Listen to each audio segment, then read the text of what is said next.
সম্প্রচারে যুক্ত হয়েছে আমি এহি আহমদ। থেকে কিন্তু একজন শিক্ষার্থীকে প্রাইভেট কার থেকে অপহরণের চেষ্টা করা হয়, আর ঠিক তার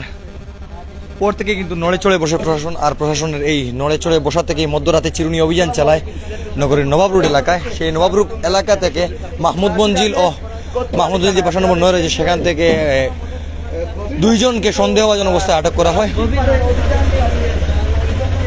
তাদেরকে জিজ্ঞাসাবাদের জন্য আটক করা হয়েছে বলে যেটা আমরা জানতে পেরেছি। দর্শক, আসলে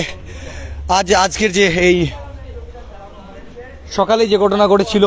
একজন শিক্ষার্থীকে প্রাইভেট কার থেকেই কিন্তু নবাব রোড এলাকার ভেতরে প্রাইভেট কার থেকে অপহরণের চেষ্টা করা হয়, আর এই ব্যাপক অভিযান চালায় পাশাপাশি ব্যাপক অভিযান চালায় এবং পাশাপাশি তারা বেশ সিসিটিভি ফুটেজ পর্যালোচনা করা সহ বিভিন্ন বিষয় নিয়ে জিজ্ঞাসাবাদ করে ব্যাপক জটিলভাবে অভিযান পরিচালনা করে মধ্যরাতে কিন্তু শেষ পর্যন্ত মধ্যরাতে তারা যে চিরুনি অভিযান রয়েছে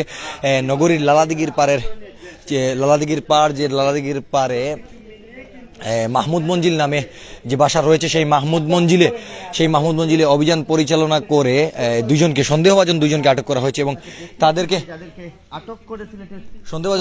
করা হয়েছে এবং তাদেরকে আমরা যেটা জানতে পেরেছি তাদেরকে প্রাথমিক জিজ্ঞাসাবাদের জন্য আটক করা হয় এবং পরবর্তীতে যদি জিজ্ঞাসাবাদের সত্যতা পাওয়া যায় তাহলে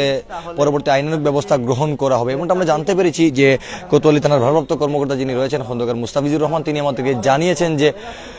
তাদেরকে আপাতত প্রাথমিক জিজ্ঞাসাবাদের জন্য আটক করা হচ্ছে। পরবর্তী যদি তাদেরকে এই ঘটনায় জড়িত হিসেবে সত্যতা পাওয়া যায় তাহলে তাদের কাছ থেকে আইনানুগ ব্যবস্থা নেওয়া হবে। আমরা ইতিমধ্যে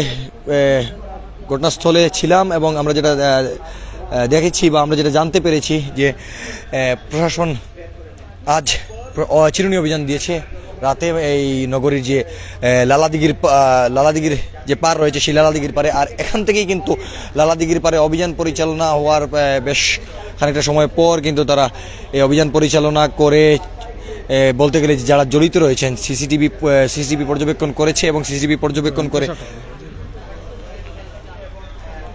পর্যবেক্ষণ করে কিন্তু তারা যারা জড়িত আছেন তাদেরকে দুইজনকে সন্দেহভাজন অবস্থায় আটক করা হয়েছে এবং তাদেরকে জিজ্ঞাসাবাদ করা হবে এমনটা আমরা জানতে পেরেছি। তাদেরকে জিজ্ঞাসাবাদ করা হবে, পরবর্তীতে যদি তাদের এই ঘটনায় সম্পৃক্ততা পাওয়া যায় তাহলে তাদেরকে আগামীকাল তাদের পরবর্তী যে আইনানুগ ব্যবস্থা আছে সেই আইনানুগ ব্যবস্থা গ্রহণ করা হবে। এহি আহমদ, সিলেট।